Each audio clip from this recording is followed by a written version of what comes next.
gringo. FGS. OP. Yo, salut mes humains, c'est OP, j'espère que vous allez bien et bienvenue sur ma chaîne YouTube. Content de vous retrouver pour cette petite vidéo actualité Paris Saint-Germain, mais aussi vidéo sympathique, je l'espère.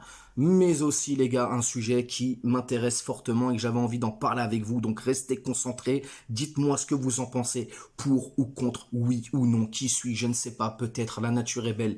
Bon, je vais pas vous faire du Shakespeare. Mais en tout cas, voilà. Avant toute chose, on s'abonne à la chaîne si ce n'est toujours pas fait. La petite clochette à côté, on clique dessus pour les notifications, le référencement et on est carré, les amis.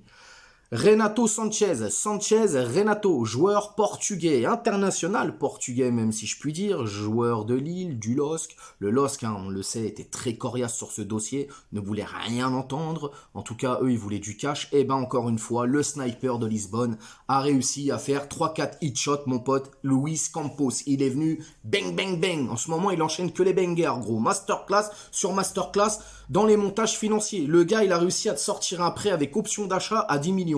Ah, elle est belle, mon gars.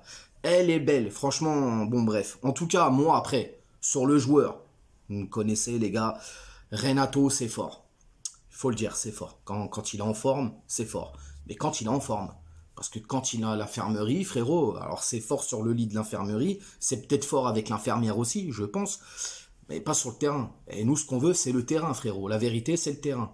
Donc, j'espère quand même... Alors, il y a les à côté aussi, les gars, parce que Renato, on sait qu'il a quand même, je vais pas dire qu'il a des problèmes psychologiques, mais voilà, apparemment il est un peu bipolaire, il est un peu porté sur l'alcool, il aime beaucoup les femmes, il a le droit. Donc la ville de Paris, les gars, c'est les nuits et désirs, hein, frérot. Hein. S'il commence à barauder sur le périph' avec sa caisse, il peut croiser Herrera dans un coin du bois.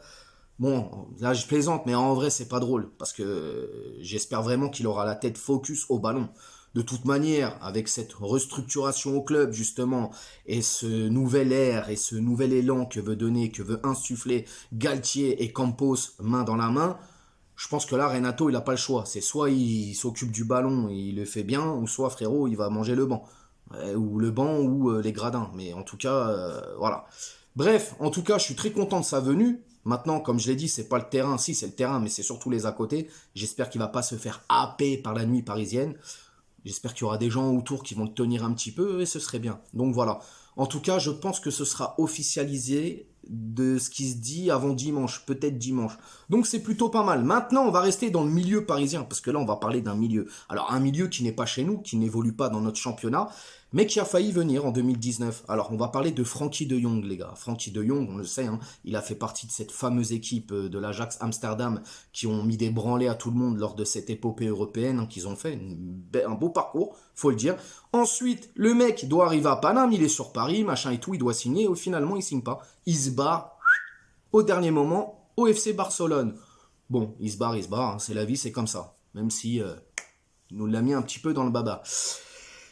Quoi qu'il en soit, aujourd'hui, bah, gros problème au Barça, les gars. Puisque, on le sait, hein, le Barça, ils sont un peu dans le rouge, quoi, ils sont même dans le rouge de ouf. Les gars, ils sont endettés sur 10 générations. Je ne sais même pas comment ils ont fait pour contracter des prêts, avoir de l'oseille. Bon, apparemment, ils ont vendu des parts. La Liga a vendu des parts de droits TV, ils leur ont donné 400 millions. Bon, bref, une connerie. Ils se sont renforcés, les mecs. Ils ont acheté Lewandowski, Kessié, Rafinha. Là, ils ont pris Koundé. Ils ont pris Christensen aussi, je crois. Donc, voilà. Et le problème avec De Jong, c'est que apparemment le Barça ne lui aurait pas viré 19 millions de salaire. Donc le mec a 19 millions de salaire impayés à De Jong. De Jong, il est pas content, c'est normal. On parle pas de 100 euros, les gars, hein. On parle de 19 millions quand même. Je pense que tout être humain qui se respecte, 19 millions, moi j'en connais, hein, j'ai 2-3 copains, ils seraient partis couper des mains, ma gueule, hein, pour 19 millions, hein, voire plus que ça. Hein. Donc bref, il est dans son droit, c'est normal. Tout travail mérite salaire, il n'est pas payé, il fait la gueule, c'est normal. En tout cas, lui, il veut pas faire d'efforts, puisque comme on le sait, niveau finance, le FC Barcelone, c'est un peu ric-rac, donc ils ont demandé à certains joueurs qui touchaient un gros salaire de baisser un petit peu. Hein, c'est son club de cœur, donc normalement il baisse. Xavi aussi lui a demandé de baisser. Le mec ne veut rien entendre. Il ne veut ni partir du Barça, ni baisser son salaire. Donc le Barça, là, je peux te dire qu'ils les ont ici, frérot. Et ils ont très très envie de se débarrasser de lui. Hein, je vais essayer de faire vite pour vous exposer mon truc. Aujourd'hui, on sait que soit ils rompent le contrat et chacun part dans son coin, ou soit ils essayent de trouver une solution comme un prêt. Maintenant, j'en viens au Paris Saint-Germain, les gars. On le sait que dans cette équipe, on a besoin encore d'un milieu. Malgré que Renato vient, il nous faut encore un milieu. Un milieu de qualité, un milieu qui a de la vision de jeu, un milieu qui joue, un milieu qui joue la tête haute aussi, et qui va pouvoir densifier justement ce milieu de terrain parisien. Est-ce que De Jong ne serait pas une solution, les gars?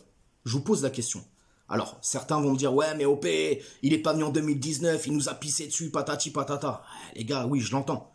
Je l'entends. Mais franchement, 25 ans, international hollandais, c'est quand même plutôt un très bon milieu. Comme je l'ai dit, il a un volume de jeu incroyable, il est technique, il joue la tête haute, c'est un animateur dans le milieu, c'est quelque chose quand même De Jong, les gars, on va pas se mentir, c'est pas une pipe, c'est pas un peintre le mec, quoi. Est-ce que Paris devrait justement foncer là-dessus? Foncer sur cette occasion-là, les gars? Moi, je me pose la question, parce que gratuit, alors oui, forcément, il y aura un gros salaire. Qui dit gros salaire, après, attention, hein, Campos, il va négocier, il va pas lui donner 700 millions, je sais pas quoi, 700 millions, qu'est-ce que je dis, 700 000 euros, 700 millions, un joueur à 700 millions, je pense que dans les années à venir, on va y arriver un jour, hein, un joueur à 700 millions, ça va exister, à mon avis. D'ici 2000, je sais pas combien, mais un jour, on va y arriver ça. Mais en tout cas, ouais, ils vont pas lui donner un salaire de fou, genre 700 000 euros par mois, ou je sais pas combien, mais en tout cas, est-ce qu'il faut pas sauter sur cette occasion, les gars? Admettons qu'il soit libre. Le mec, il a 25 ans, je le redis. De Jong, il est très fort. Moi, je pense que c'est faisable. Et je pense que Paris doit le faire. Vraiment, doit le faire. Je sais pas ce que vous en pensez, les gars, mais si cette occasion se présente sincèrement, il faut qu'on fonce dessus, les gars. Parce que Verratti, avec ses sauts d'humeur, les cartons rouges, les machins, ou les blessures, déjà, ça va nous handicaper. Renato, c'est la même chose. Ça peut nous handicaper. Vitinha, bon, il va un peu voilà, il va s'étoffer, il va commencer à s'installer tout doucement et tout. Warren, c'est pas non plus un cadre, mais lui aussi, il va aussi devoir prendre confiance et s'installer dans ce milieu et tout.